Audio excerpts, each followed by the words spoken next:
What is good, everybody? Welcome back to another episode brought to you by the League FFB. Today, we are here for another Dynasty trade review show. As always, these trades are pulled from our Discord. They were submitted by you guys. So if you have not joined the Discord, make sure you go join that Discord. Like I said, all of these trades are from there. So if you want your trades reviewed in the next episode, which is going to be next week, we are doing this every single weekend as we approach the NFL draft. Make sure you go join that Discord. But without wasting any more time, let's hop right into today's video and let's get MFGDs in the building to review some trades.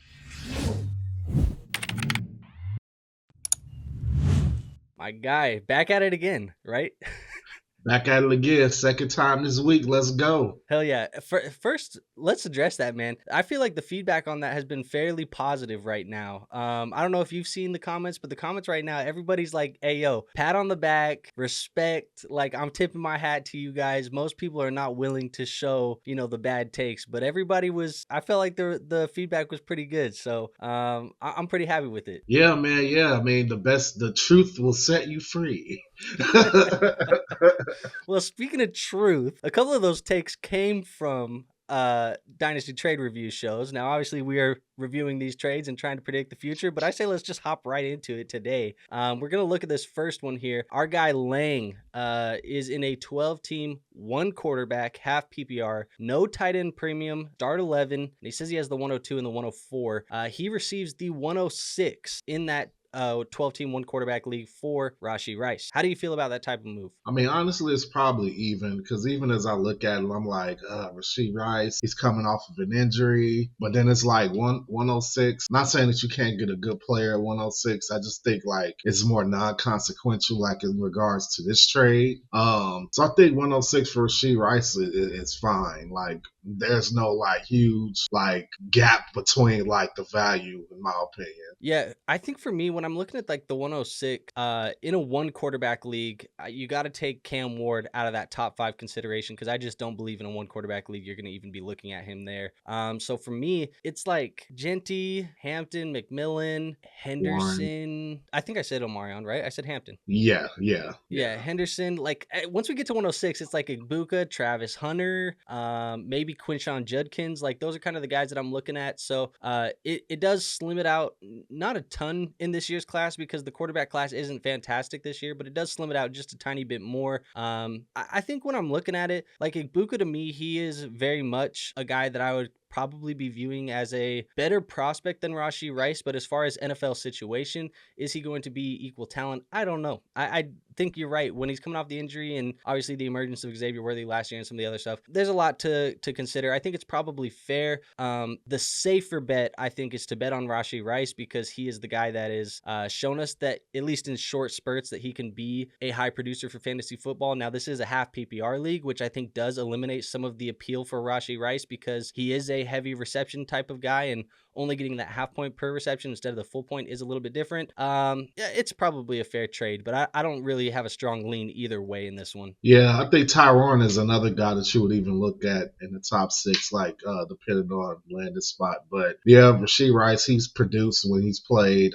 produced very well actually. Even in the half PPR format, I think he can still put up some nice numbers. Anything really. All draft picks are a wild card, but one quarterback, you probably could trust Genty or Omarion a little bit more in these type of situations, like as far as like the wide receivers, because what we've learned in this whole fantasy football thing is that the landing spot is like key for these wide receivers. If you get Egbuka and he goes to, I don't want to crap on the Titans because I mean they're gonna have a rookie quarterback, but let's say he goes to the Titans and no, that's not gonna happen because he'll be gone by then. But this is just an example for the sake of what level of team. If he goes to a situation where the quarterback position isn't settled, then it's going to be like you'd rather have Rashee Rice in that situation. So that's kind of where I'm at on it. It's a toss up, but I'll probably lean a little bit towards Rice. But this trade is more fair than anything. Yeah, I agree. I don't have anything really more to add to that one. So let's just move on to the next one here. The next trade is a 12-team Superflex PPR half-point tight end premium. You get a quarter of a point per carry, and it's start 11. So Team 1 says they are weak at running back. They give up Nico Collins. They get Kyren Williams and Blake Corum, just securing that backfield there in Los Angeles. How do you feel about the Nico Collins for Kyren Williams type of move, knowing that you're getting that additional 0.25 points per carry? Yeah, that's kind of crazy. crazy. I'm still taking Nico Collins. Me too. I've preached this. We've preached this 1,000 times. Running back versus wide receiver, and I think these guys are like what? Either if not the same age, Kyren Williams. I'm talking about if not the same age, around the same age. I Yeah, they could got to be bet close on to the it. I could bet on the longevity of Nico Collins a lot more than Kyren Williams. With the running back position, you never know. For all we know, we could go into the season, and next thing you know, him and Corum are splitting carries. Like you don't know.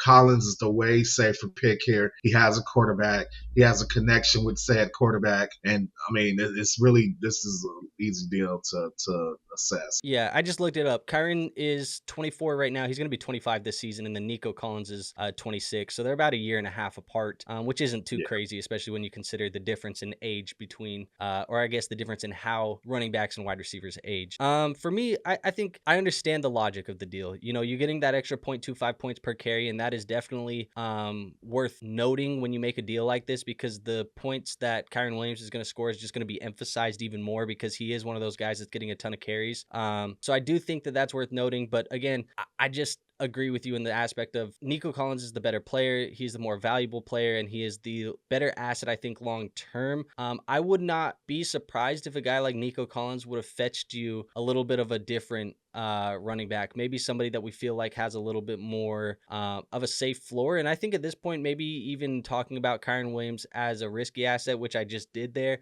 I think maybe is a little bit overblown, but I'm still kind of feeling that way.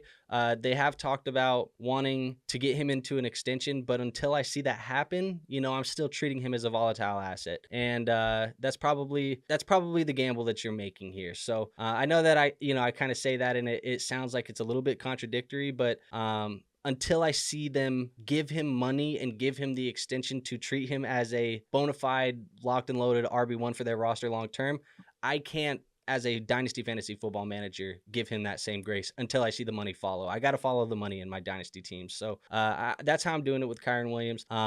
Do you feel like there's other players, like if you could move, do you feel like you could very have easily moved Nico Collins for like a Jonathan Taylor? And would you have felt better if it was Jonathan Taylor? No, not really. I was actually looking at this in like the reverse of what you're doing now. I was looking at like what tier of wide receivers would I be comfortable trading away for this package? And I think you want to trade someone more like maybe Zay Flowers, Devonta Smith, or something like that. And that has a lot to do with how highly in regard I hold Nico Collins. I think Nico Collins is definitely near the top echelon of wide receivers in the league, and his age also taken into consideration, and the age of the running back position, how they age. So I mean, who would I trade Nico Collins for? It's hard to find. It's hard to find a deal that will make sense. I mean, Jahmyr Gibbs is probably too much. Saquon? Saquon makes more sense than Gibbs for sure, and it makes more sense than Kyren Williams. In the 0.25 points per carry, though, I feel like Saquon might be a little bit more valuable than Nico, so you probably would have had to throw something on top. But you could go down to that next level of running back, which would have been like, do you like Achane more than you like Kyren? Yes, I do. But even Achane, well, see, here's the thing with Achane, though. Is the 0.25 per carry going to be as valuable with Achane? Because it's not like Achane. He's getting a lot of receptions. Yeah. So, I mean, I feel like that's more even than this deal. Yeah, that's more closer to making sense. Yeah. I think you're right. I think overall, it's not like he got hosed in this deal by any means. And I just feel like the way that I'm looking at it right now, and I understand it in the offseason, and maybe this is going to go into more of a conversation about theory and process than it is player takes, because we could have player takes all day about who you prefer as the running back and who you prefer as the wide receiver. And at the end of the day, that's really just your and I opinion. But I think process and theory is probably a better way to talk about this, because when you're looking at a team in April, right now, we haven't even got to the NFL draft. You know what I mean? Like, there's still a lot of change that's going to happen to NFL rosters. There's still a lot of change that's going to happen in your Dynasty Fantasy Football League. When I'm looking at a team and his thing was he was weak at running back, it feels like he's trying to address a need. I don't need to address the needs of my roster today, because I'm not going to set my lineup to score points until September. Like, I don't have to do that today. So I can have some patience. Let the, offseason process pan out. Let some values change.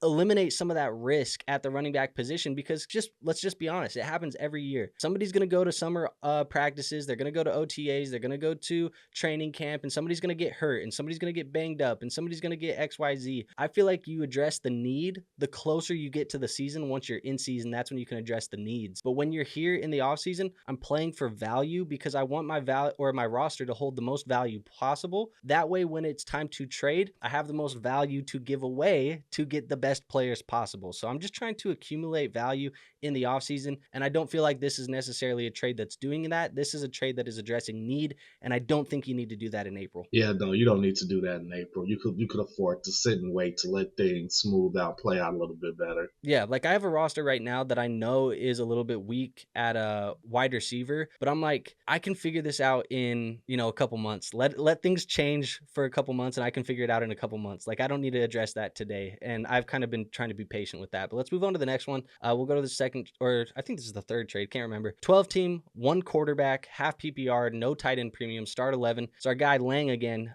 he has the 102 and the 104. He gets Justin Jefferson for AJ Brown and the 106. So you basically get, the tier down at wide receiver, but you get a top 6 pick in this year's draft. How do you feel about that? I feel better if that pick was 3 picks higher, because I think 103. And I would still take JJ's side, but like you said, tearing down, ideally you always want to get first round pick when you tear down. I just think for this draft, 106 is a good level. Like I feel like there's, and I think this is going to change. Let me say this now. This would be a good time to say this. I think after the draft, we might look at the valuation of the first round of these picks completely different, depending on landing spot. And I just think that at this current time, 106, you can't really call this deal good or bad. I mean, I would lean JJ because he's the superior player. But as you just said, probably could have afforded to wait for this to a degree.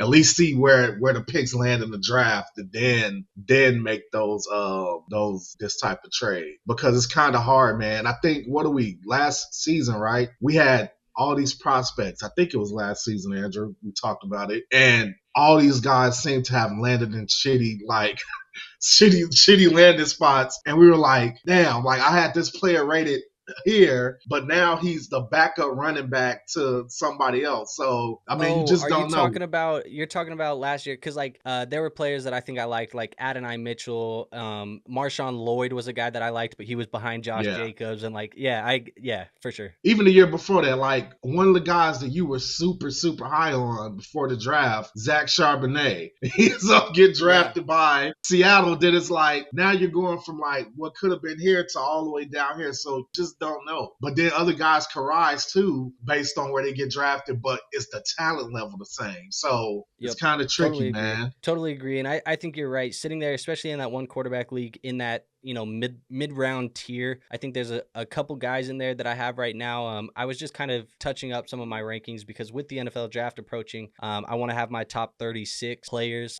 pre-draft finalized by the round 1. And I think there's a tier there of like 4 guys for me right now that I like all of them as prospects, but it's going to be the landing spot that probably organizes that tier. And that could make, a guy who I have as the 6th overall prospect in the class go to the 4th overall prospect if he gets a good landing spot. So you're right. It's going to switch up. It's going to change over there. But I'm with you, man. The best player in the deal is Justin Jefferson. Not that I dislike AJ Brown. I just talked about AJ Brown being a potential buy low in dynasty leagues in a couple videos back. But Justin Jefferson's the best player in the deal. He's a little bit younger than AJ Brown, and the 106 isn't like I don't think is going to be a game-breaking type of player in this year's draft class. I think it can be a very good player, but it's not going to be a game-breaker, I don't think. So give me Justin Jefferson. Yeah, I'm right there with you. Game-breaker, for me, for this deal to be good, like I'll have to be able to walk away with like Ashton Genty and AJ Brown or something like that.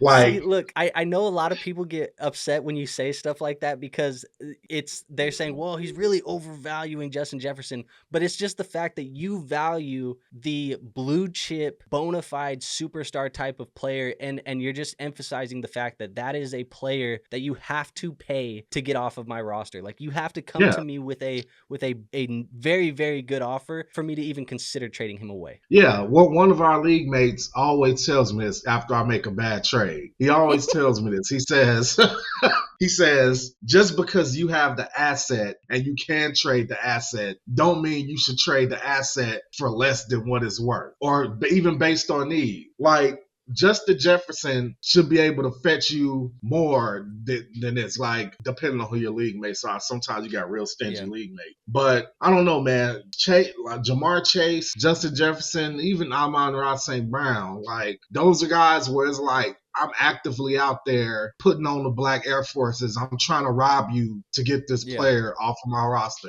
You're going to have to overpay me for that. And if you're not trying to make everybody overpay you, you're not playing this game right, man. Like, so that's just how I look at it. Like, so no, I don't think A.J. Brown at 1.6 is enough for Justin Jefferson. This deal kind of reminds me, is like, it's the wide receiver version of the deal that I sent you that I made the other day. Did you see that deal that I made where I sent Lamar Jackson for Pat Mahomes and T. Higgins? Yeah. It kind of feels like that. I obviously took the package in that one. I traded away my Lamar Jackson for Mahomes and Higgins, but that was one where I felt like you came with, one, a bona fide stud in Pat Mahomes still. I know that people are like down on Pat Mahomes. It's a 6-point passing touchdown league, so that does help it a little bit for Pat Mahomes. And then also T. Higgins, a stud wide receiver, like a locked and loaded wide receiver 2 in my lineup now. Yeah. I seen the deal. Patrick Mahomes, man, like, he's always, look, one thing, you can say what you want about Patrick Mahomes when it comes to fantasy, but you at least know that you have a very, very safe floor with Patrick Mahomes. And I'm actually going to try and down tier him now again. Like, I'm going to try and go from Mahomes to Kyler and get Kyler plus something thrown in just to down tier it one more time. Because I don't think the point drop off between Mahomes and Kyler is going to be crazy at all. Yeah, man. See, that's why I got to separate from you right there. We got to go our separate ways on that one. All right. Well, let's just go to the next trade then. Let's just move on. 10 teams, super flex, full PPR, half point tight end premium, start 11. They are rebuilding. Team 1, that is, they're rebuilding. So you get Rashee Rice in a 26 second. You give up Bucky Irving in the 206 in this year's class. What's your thoughts? You know what? I don't want to piss off the community too much.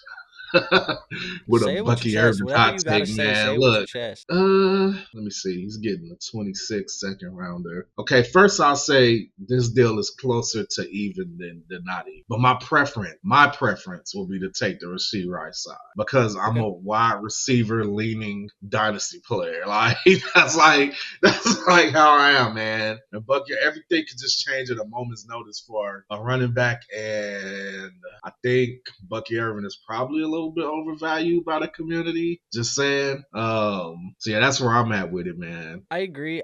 With the Bucky Irving probably being a little bit overvalued part of your take. I lean the value being on the Bucky Irving and the 206 side. I think that side has more value. But when it comes to rebuilding and the process of rebuilding, I understand wanting to go to the wide receiver and Rashee Rice. The only thing that I don't understand in this deal and what I can't figure out is, why did you give up the second round pick, trading away the more valuable asset this year to move back to next year? That's the only thing that I don't understand, is like, I felt like it should be swapped. I almost feel like the guy getting Rashee Rice should be the one getting the second round pick this year. But that's maybe me just being picky and trying to figure out the perfect way to do this deal. But I think Bucky Irving, to me, he's the more valuable asset than Rashee Rice, maybe just by a little bit. So if you end up having to send him, and we said we feel like Bucky's overvalued, so if you feel like you have to send him straight up 1-for-1, I don't mind it. I just don't understand why you had to move back, your second to next year, unless that's part of your rebuild. You're like, hey, I think that this team that I'm giving Bucky Irving to is going to be worse than that next year.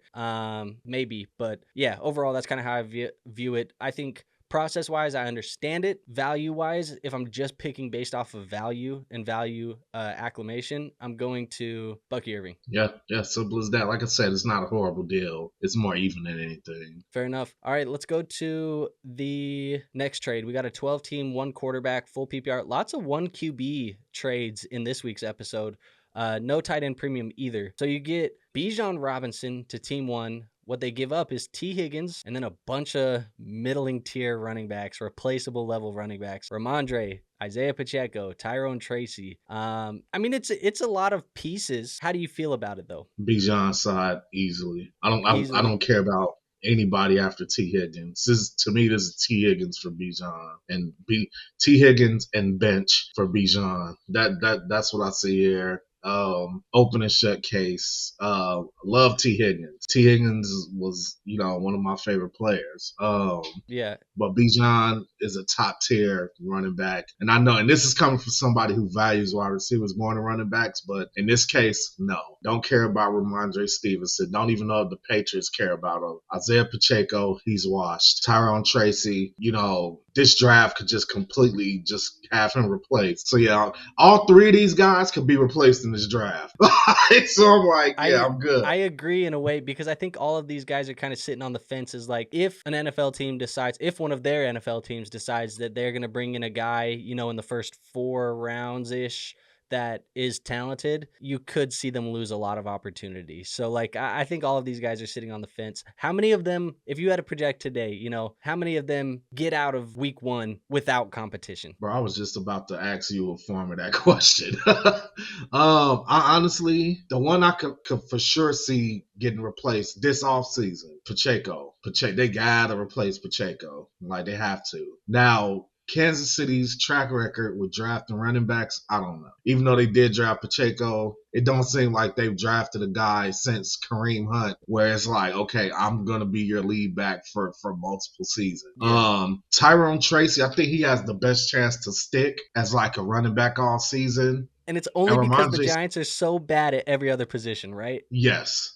And Ramondre Stevenson, I could definitely see a scenario where someone gets drafted and they're splitting carries with him evenly at this point. And Ramondre's just on the goal line doing goal line things. So yeah, I'll say maybe 1.5. Fair. I think Ramondre for me is the one I'm the most worried about, actually, when it comes down to it. But I could see all of them getting added competition. Like, I don't think it's far-fetched that, say the Giants add a guy on, in the 5th round, 6th round, 7th round, just another, running back body in this year's class. I don't think it's even crazy to think that, with how deep the class is, that guy could be a little bit more talented than a guy like Tyrone Tracy, who they drafted late last year as well. So I don't think any of these guys has a lot of clarity. In fact, as we're speaking about it, this is a deal that I feel like you make after the NFL draft. Props to team number 1 here, who got rid of all those shaky assets before the NFL draft, because they could just get hit with nukes, here in about a couple weeks. But yeah, it's very easy to me too, because if we're just looking at the 2 best players, T and Bijan, I like Bijan more. And then all those running backs, I think, are just replacement level running backs.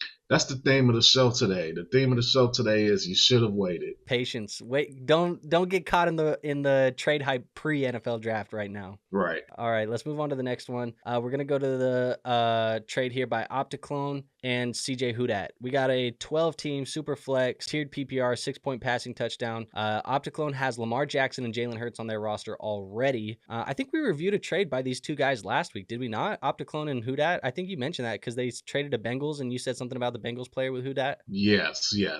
All right, back to back weeks. Chase, these guys. Yeah, back to back weeks. All right, DJ Moore and Zay Flowers is who Opticlone is receiving. He's giving up McCarthy, Benson, and the 210.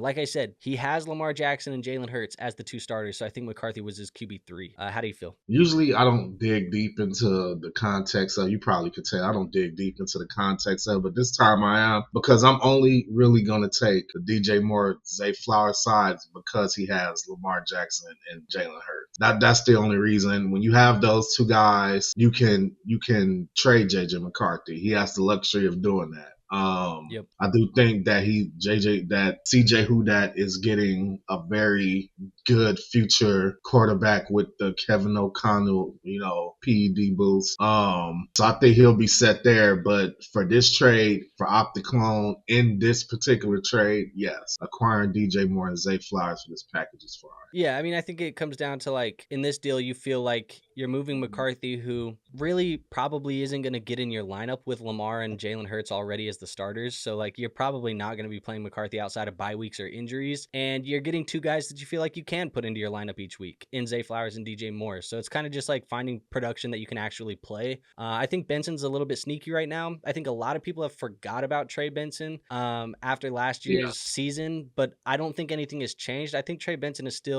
potentially the future running back of this roster.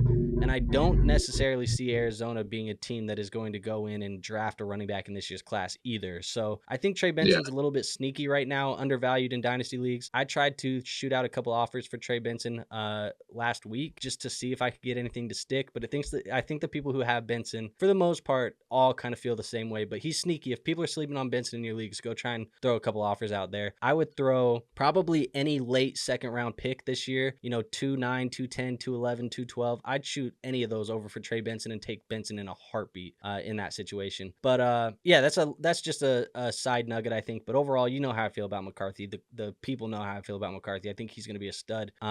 Give me Zay Flowers and DJ Moore, knowing the context. But I don't think this is an unfair deal. I think this deal is pretty solid. Yeah, there's nothing wrong with it. All right, let's move on to the next one. Our guy Tet right there. Cole Kmet in the 103 for Hawkinson, Brian Robinson, and Rashee Rice in a 12-team, one quarterback, full PPR.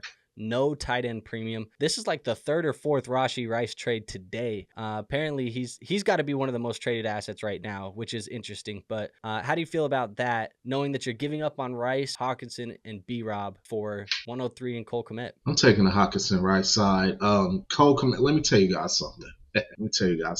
Once again, theme of the show, you probably should have waited. First of all, there's a very good chance that if Ty Warren doesn't get drafted by the New York Jets, that he could get drafted by the Chicago Bears. 2 players, I know 3 players, I know the Bears love: Will Campbell, Ashton Genty, Ty Warren. Cole Kmet could very be gone. It's just sad because Cole Kmet's from Chicago, grew up a Bears fan, got shafted last season because they weren't throwing to him, and now he might get replaced in the draft. I'm not going out my way to acquire Cole Kmet, even for 103, who could be Ted McMillan, who I'm increasingly getting worried about day by day. So I'm honestly, if I have 1-2 and Ty Warren goes to the Chicago Bears, I'm taking Ty Warren at 1-2 in my draft. Simple as that. That has to be tight end premium though, right? Because this is not a tight end premium league. Yeah. But even with it not being tight end premium, like that's the thing, man. Tight end premium is a nice boost for these players, but Hawkinson can stand on his own. We'll throw it out tight end premium. So you still trading Rashee Rice and I'm sorry, I'm just disrespecting Brian Robinson, but it is what it is. Hey, he's like the running backs we talked about in the last one, the replacement level guys. He's one of them. Yeah. I'm getting, if you're telling me I'm getting TJ Hawkinson and Rashee Rice for 103, because to me this is like a 2-player draft damn near. And Cole Kmet is the return. I don't know. A lot of people ain't gonna see that because this time of year these draft picks are like super overvalued. So yeah, I mean, look, man, I'm looking at it and I agree for the most part, especially I think I'm leaning towards the Rashee Rice and the Hawkinson side here. I think if you had to, force me to make a decision today and you said, hey, Andrew, you have to take the bet on Rashee Rice or Tet McMillan today, or take the bet on Rashee Rice or Omarion Hampton today at the 103. What are you doing? I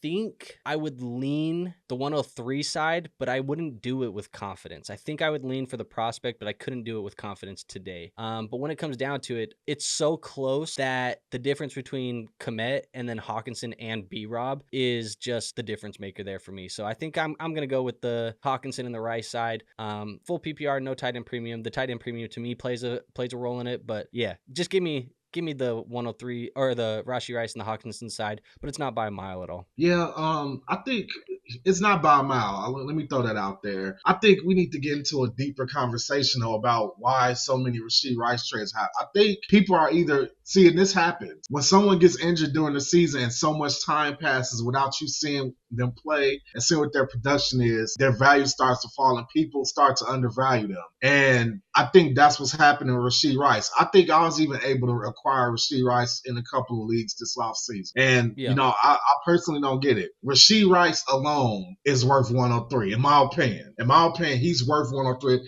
He has age on his side. He has production on his side. He has the quarterback on his side. Like, all those things.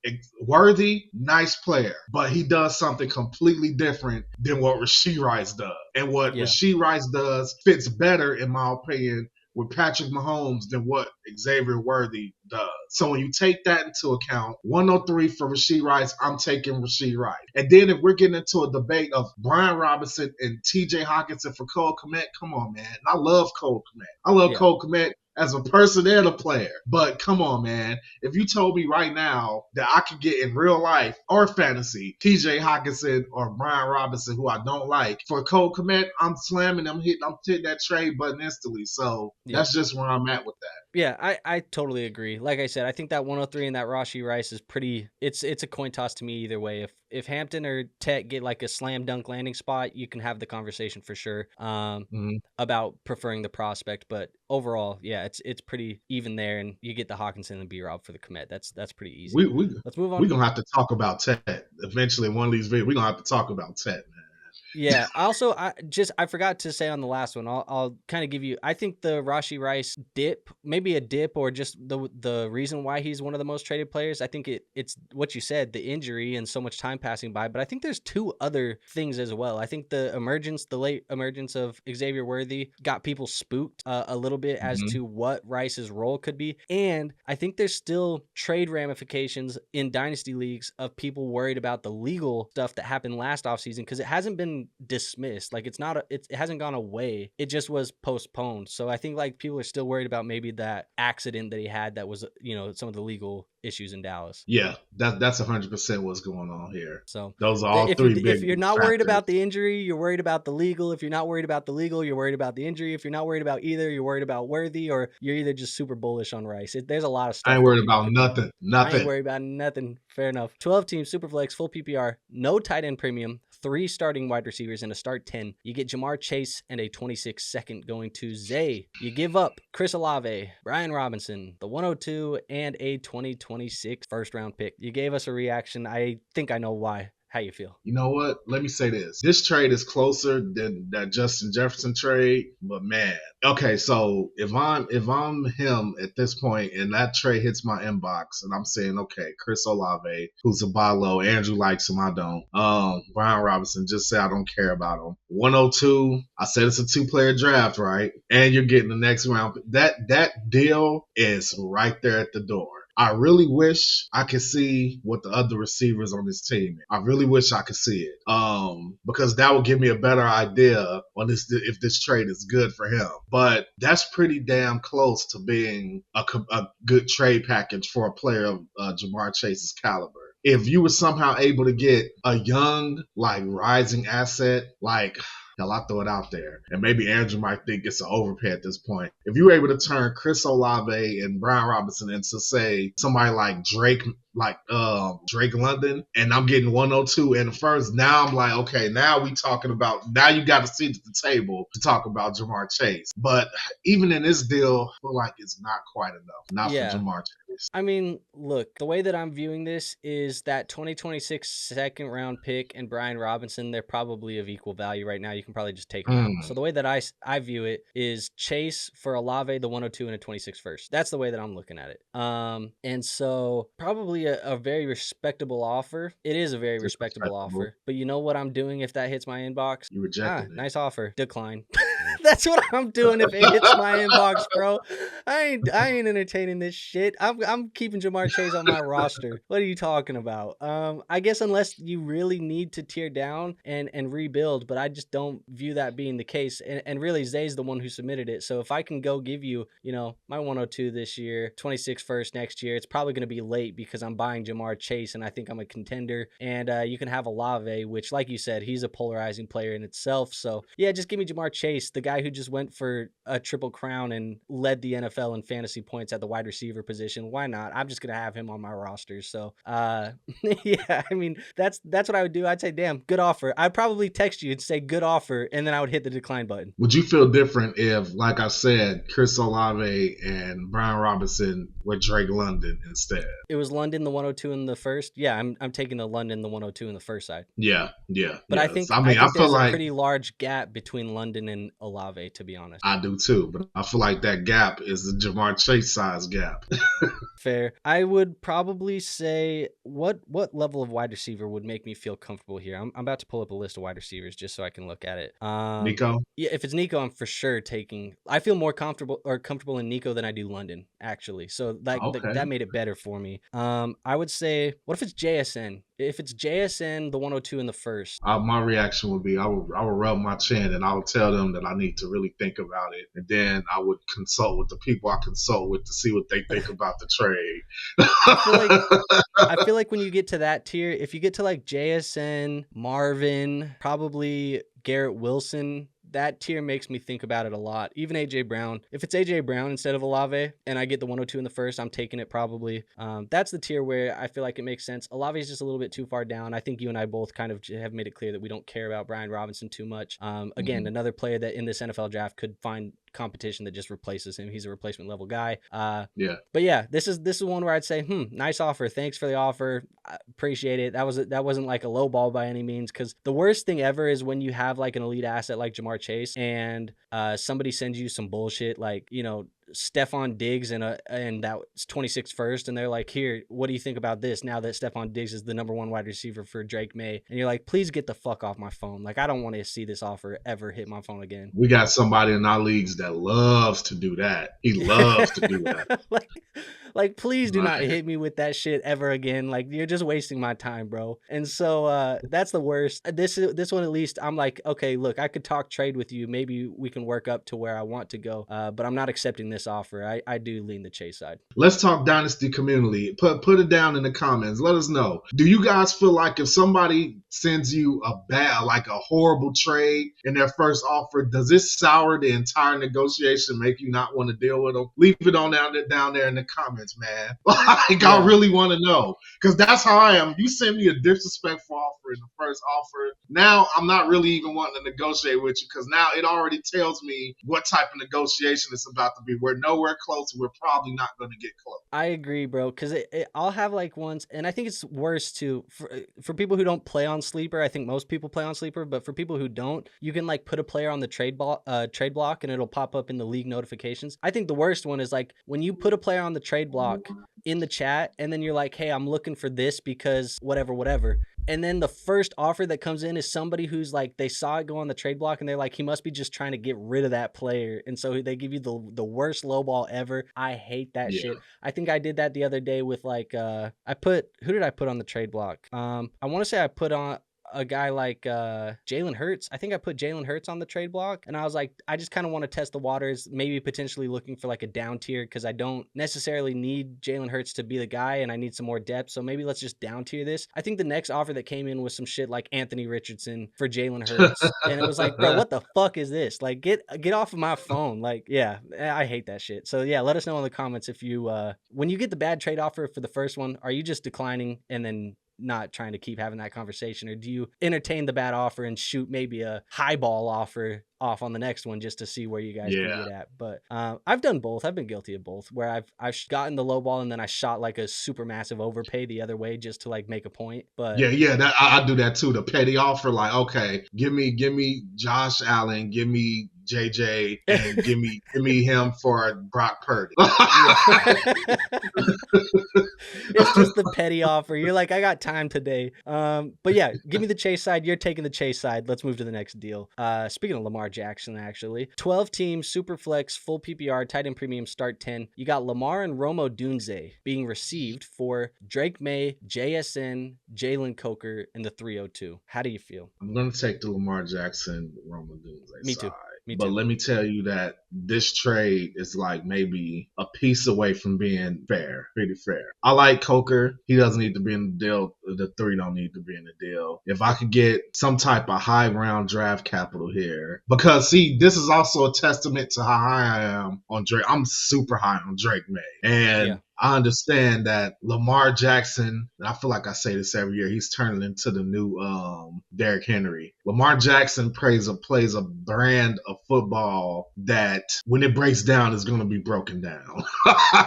Well, Drake also Maye, Derrick Henry in the aspect of like people fade him every year, like, oh, Lamar's going to fall off. He can't do that forever. And then the next year he just goes out and produces again. Yes, that's exactly what I mean. So I mean, but I'm really bullish on Drake Maye. I'm bullish bullish on JSN. I see him as in a higher tier than Rome, even though I'm super bullish on Rome. I feel like this deal needs a higher asset other than Coker in the third round pick for it to be even. But it was going in the right direction for a second. Yeah, it started off fine, and I'm totally with you where you say it's the Coker and the 302 is the extra parts that made me just like, it's not enough. I gotta go to the other side. Give me Lamar and Rome.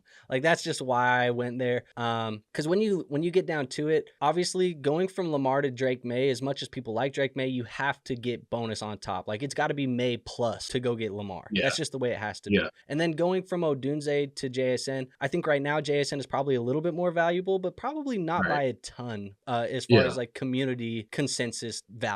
And so I would say the way that I'm looking at it is Coker in the 302 is the bonus for the most part that went into upgrading to Lamar, and it just isn't enough. So yeah, I think for me, I probably need to see Jalen Coker in that 302 turn into maybe like a Jameson Williams type of player, and then I feel way more comfortable with the other side. Yeah, you need some higher value there, like a Zay Flowers or something like that. A Jameson Williams, maybe like how would you feel if it was like a 109 where you could draft like a Luther Burden or something like that? I still would want the pick to be higher than that even. Yeah, fair enough. Yeah, I think we need like top 5 draft capital. General theme is I feel like you just aren't very high on this year's rookie class for the most part. Yeah, I'm not too high on them. I'm high on the running backs, but it's a conundrum because I'm high on the running backs in this draft class, but you know my general view on running backs. So yeah, it's like it's an interesting class, and I don't think a lot of people are willing to say that openly out loud. Is just that they just aren't super excited about it. But I agree for the most part. Like I think, I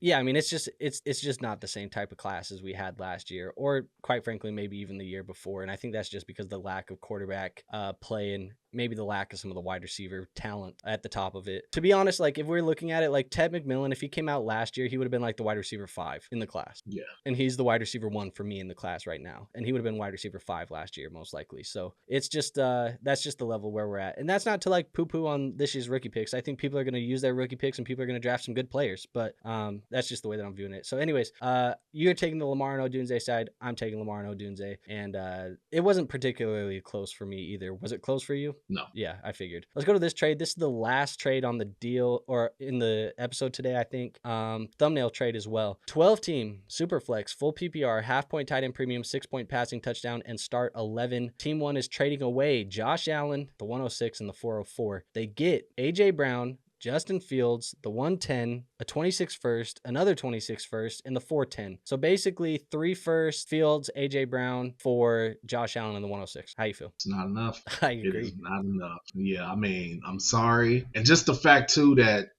to give up, like... How the hell does the side with Josh Allen get the highest draft capital? Get the 106? I don't know. I'm trying to figure that out. Like, because like it almost feels like the AJ Brown shot. Like you should have kept your 106 and they should have kept their 110, and then you would have had the better pick this year, and you could have just got the draft capital next year. Yeah, bro, Josh Allen side. Okay, so I have a theory here, and this is like what happens, I think, at times in trade rooms, and you can tell me if you think I'm right or wrong, but right. I feel like when you're getting into some of these trades where the trades are so big, it's always like, it always happens where it's like negotiation, right? So it's like, can you throw me this? Can you throw me that? Sure, I could do that, but you have to throw me this guy. And I feel like when the negotiations get large like this, I feel like at times it's easy to get wrapped up in the, my eyes are, it's kind of like, when you're hungry and they say like your eyes are bigger than your stomach, and you order too much food. I think it's this in the Dynasty trade room where it's like, I see Josh Allen and I want Josh Allen, and then you order too much. And now it's you're giving up all of this stuff for Josh Allen, and you kind of that's how that 106 got snuck in there, is you are trying to order the Josh Allen. Yeah, I think that's the way it is. Yeah. So maybe that was a bad way to describe that. No, that was a perfect way to describe it. Like when you go into the trade room saying, I'm getting this guy at all costs. Like And that's I easy for think the that's person exactly who what happened. has it's easy for the person who has the valuable asset to be like, yeah, just throw me that swap. Like it's sneaky, right? Like he's like, I'm just gonna move up 4 spots in this year's draft. And it probably is a very minimal ask in a big overarching theme of this deal, but it's just the little ways to kind of get away with some extra stuff in the trade room.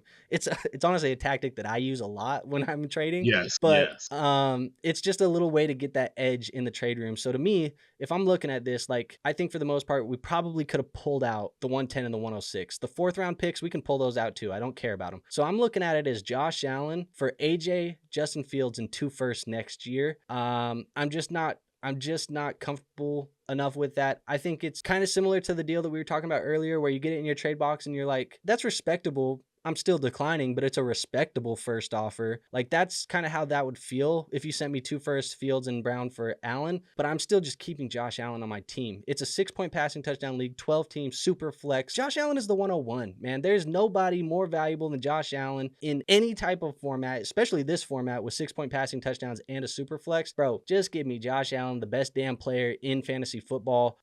Most likely for everybody. It's just him or probably Lamar if you're looking at last year, but I think over the last 3 years, Josh Allen has just been QB1, QB1, QB2, QB, you know what I mean? Like he's just been one of the top guys. So yeah, give me Josh Allen. I'm not thinking too much of it. Respectable, still declining though. What quarterback will Justin Fields have to turn into for you to feel comfortable with this trade? Good question. I feel like I need to get up. My initial thought was I need to get up into that tier of like Trevor Lawrence, McCarthy, Purdy, like that kind of tier of quarterback. But even then, like I don't know if I do it for them either. Like I probably got to get, also I got to know where those 26 firsts are. Like, are they late? Because if they're late, like I'm definitely not interested in them.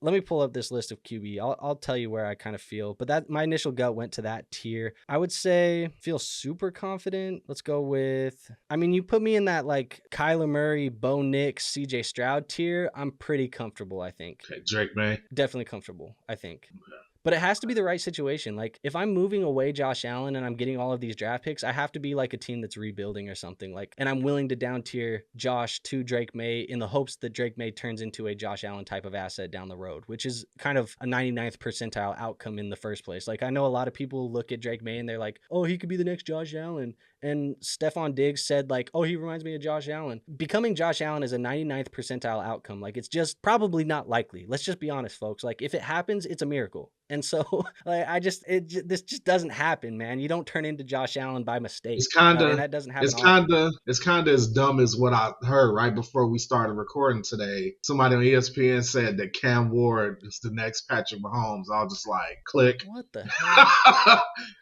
Like I'm like, bro, now we're gonna do this every year. Like, Somebody's gonna be the next newsflash: Mahomes. everybody who throws off platform is not Patrick Mahomes. Newsflash. Yeah. Everybody who is a big quarterback with a big arm and has rushing upside is not Josh Allen. Every quarterback that is a fat, or every wide receiver that's fast is not Tyreek Hill. Like, come on, dude. This is what we do. Every wide receiver is not Cooper Kupp. Yeah. I just feels like this is what we do. And I feel like, especially like when you get to like ESPN, I don't want to like poo poo on ESPN, but I think a lot Yeah. of people feel the That same way. scares It's me like, about Ty Warren because, like, I think the Brock Bowers effect now is going to like have like a domino effect. Like, people are going to be looking for like the next Brock Bowers, and I'm like, oh. yeah, somebody, okay, so I saw somebody, I wish I could credit who said it because I agree with it, but they were like, the best thing that could have happened for Tyler Warren's draft stock is Brock Bowers getting drafted last year. Like, that's the best thing that could Yep. have happened for his draft stock. And so Yep. people think he's just going to get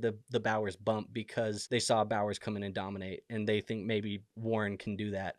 But at the end of the day, you know, coming back to this trade, you're giving up a bona fide asset in Josh Allen. I think there's a lot of potential fantasy points on the other side, but I talked about, you know, maybe down tiering, and it had to be the right situation where you're rebuilding. I don't feel like buying AJ Brown in a rebuild is necessarily sound strategy. I don't think buying Justin Fields in a rebuild is necessarily sound strategy because I don't know if Justin Fields is going to be the starter for the Jets 2 years down the road. Bingo. And so I like agree. now I don't know, man. Again, too much risk to be buying all of these assets in the package. And Josh Allen is just bona fide superstar QB1 type material for as long as Josh Allen wants to be quite honest. As long as Josh Allen wants to be, he will be. I agree, man. 100%. We actually did a service just even going more in depth into this trade than we needed to. Because the minute I seen Josh Allen in 106, I knew it was going to take moving heaven and earth for me to even think the trade was even. Yeah, the best draft pick and the best player go to the same team. Shaking my head. All right, well, that is it. That is the last trade in today's video. Like I said at the top of the video, make sure you guys go submit some Dynasty trades in our trade review channel in the Discord. The Discord is free to join because we are going to be doing this every single weekend all the way up to the NFL draft. So we got a couple more shows, I think, before then, maybe 2 of them, I think, until the NFL draft hits. But make sure you go hit those or put those trades in the Discord so we can review them. Love doing this for you guys. It's really fun for us to just talk Dynasty trades, and I know you guys love getting those trades reviewed and hearing our sometimes right, sometimes wrong opinions if you go back and look at that Fantasy Receipts episode. So at the end of the day, man, if you like the content, hit the like button. It does show us support. It's the best free way to show us some support. Also, make sure you guys are subscribed to the channel. And last but not least, if you want to boost us or help us in the algorithm just a little bit, doing those things like liking and subscribing help, but also leave a comment, letting us know what you like about the show. Maybe we reviewed your trade and you want to give us some additional feedback and say, hey, I disagree with you guys. I did this because of XYZ. I traded Josh Allen because I like this. Tell us in the comments, man. I love to see it and love to interact with you guys there. War, what do you got for the people on the way out though? Yeah. I have the Crimson Mass Pro. I get my 2 channels mixed up. The Crimson Mass Show is a show that's under construction. I don't know if we're going to record this weekend, but we're for sure going to record next weekend at some point because I believe next weekend is WrestleMania. So we're for sure going to do that. Other than that, Crimson Mass Pro Wrestling, that's where you'll find all our pro wrestling shorts and highlight. Come check us out. Come subscribe, like our videos. We will very much appreciate it. Hell yeah. All right, man. That is it. We'll let War get out of here so he can get that light out of his face because it looks I know. like I've been ducking and dodging the whole time. Yeah, but we'll get on out of here, man. Appreciate you guys. See you next week. Till then, peace out.